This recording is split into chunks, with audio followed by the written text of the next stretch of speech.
So, what I would like to do today is to attempt a proposal, to propose a thesis or a question of a intercultural translation. Translation which is a matter of coding and recoding the original code into different cultural domains within the same language, tradition and realm. The very subject that I would like to talk about, the artifact, in fact, is the Wasteland by the famous poem by T.S. Eliot, but this time round it's not just the wasteland in its original sense of a text, but it's the wasteland that captured my imagination, that comes as a multimedia artifact. As you can see, something that you can even now download on the App Store, and something which is obviously intended for the audiences and the kind of audience that the text in its original cultural connotations was never able to reach, or at least did not reach immediately. Unfortunately, as I was not able to establish a connection between the very iPad that I have here and this screen, I'll only be able to talk about that very artifact, and I will, in the effort to show why do I believe that this is also a matter of intracultural translation and translation between several cultures, if not subcultures, within the British and English-speaking world. Let me move on to the very application. You can just read it here. You can just see it here. I would say that for the context of that very object, meaningful object, which is no longer the text itself only, but it's a meaningful object which itself creates as if a new context, new stylistic paradigm, which is constituted by a range of factors that I'll dedicate my special attention to in a second. You can see T.S. Eliot here on my son's iPad mini is right there next to Facebook, MacTube, and let's say Zip area, Messenger, some kinds of games, or Instagram.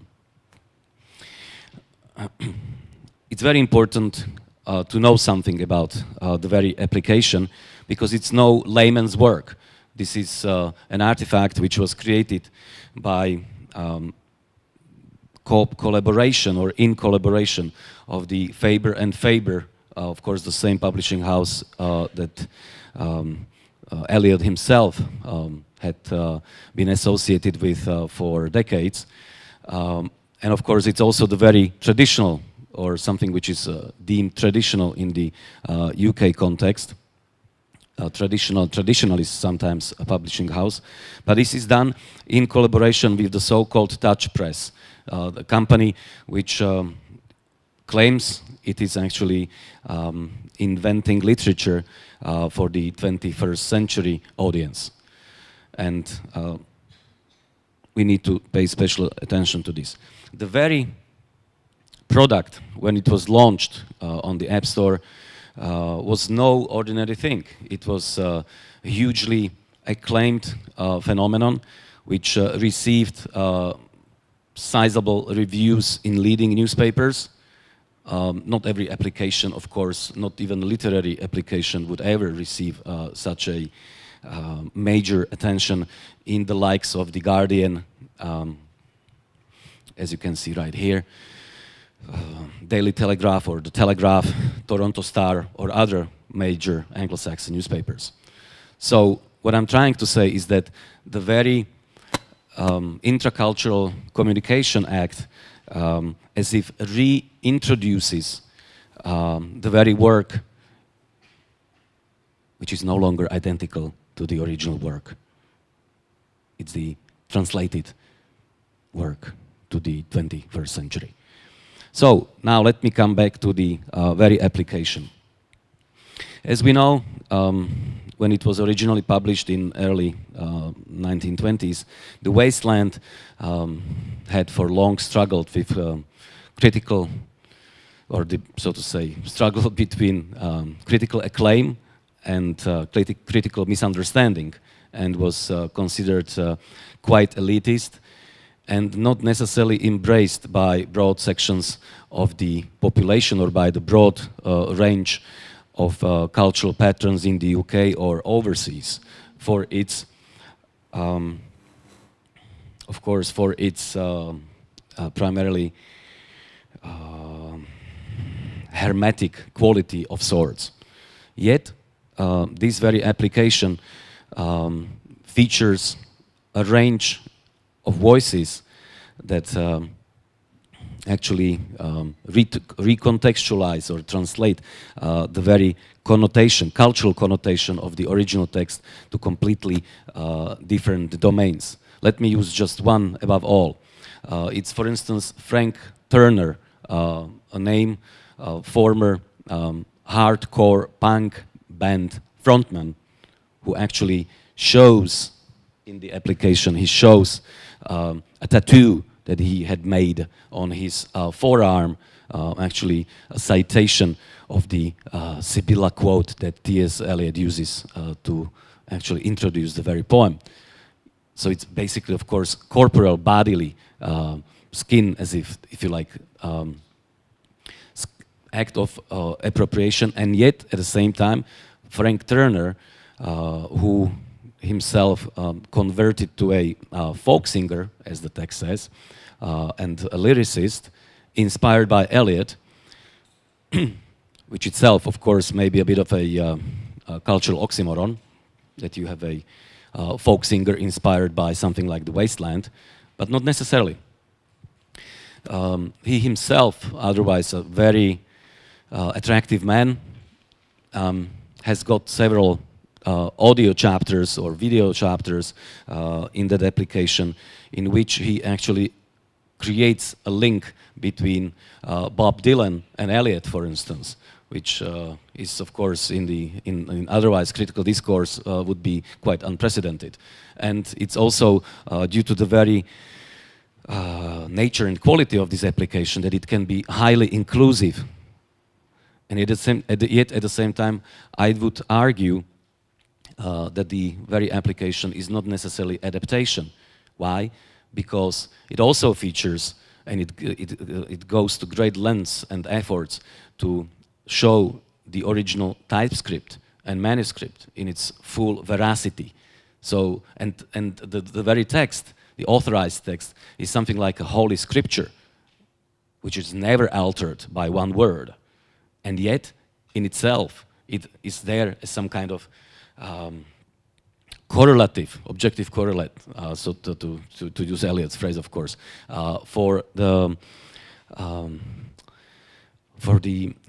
so to say, system of several relations.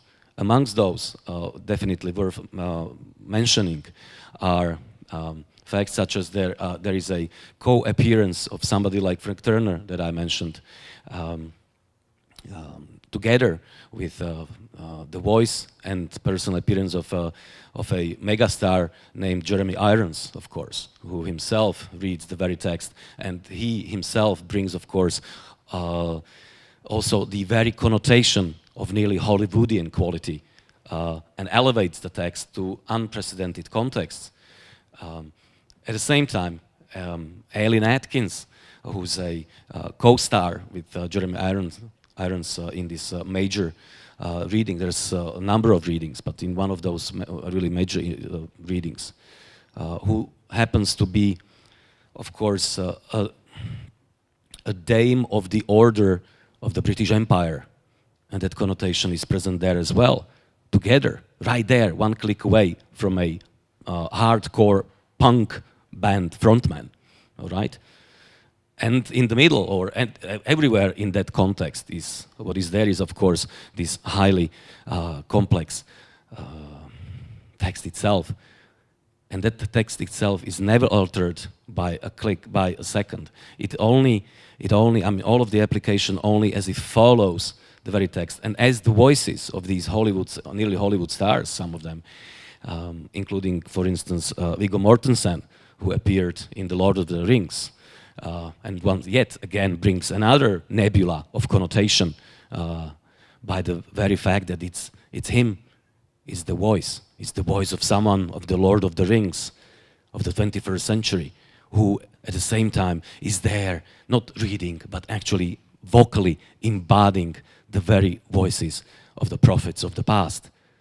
And this very prophetic, if you like, and as well as moralistic text, which is, of course, one of the earliest hypertexts in the Western literature.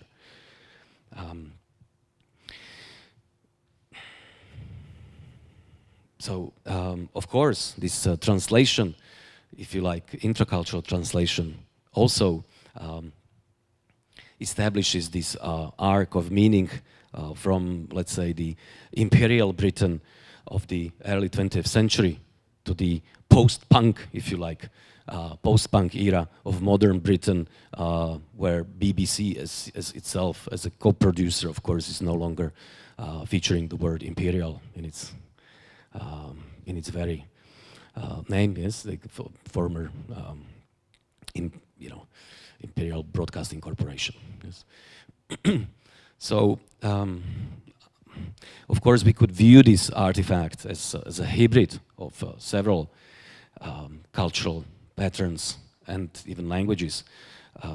Plus, needless to say, and I would like to draw upon what Professor Cronin was today referring to, the competition in the very attentionscape, and such an artifact which is in many ways unprecedented, even in the, so to say, in the Apple world, of course. There's no other comparable text except maybe for Shakespeare's sonnets that would have this kind of attention and would have this kind of professional treatment. It's, of course, also something which reinvents this, so to say, dead classic to many, to completely unprecedented new audiences. As The Guardian itself, of course, introduces this very application with a voice of someone coming from the wrong side of the two cultures. Eliot's poem had effectively been closed off to me for decades. The wrong side of the two cultures. So as if a cultural translation itself was needed to bridge the gap between the apparently insular and hermetic text of someone of, of course, of the City of London, working in an international office of the Lloyds Bank during World War I and afterwards, to people of completely different communities, different target groups, and so on. So, yeah, so that's basically maybe it as a proposal that should we take this as adaptation, transfiguration, or perhaps admit this could be a sense of intercultural translation. That's all.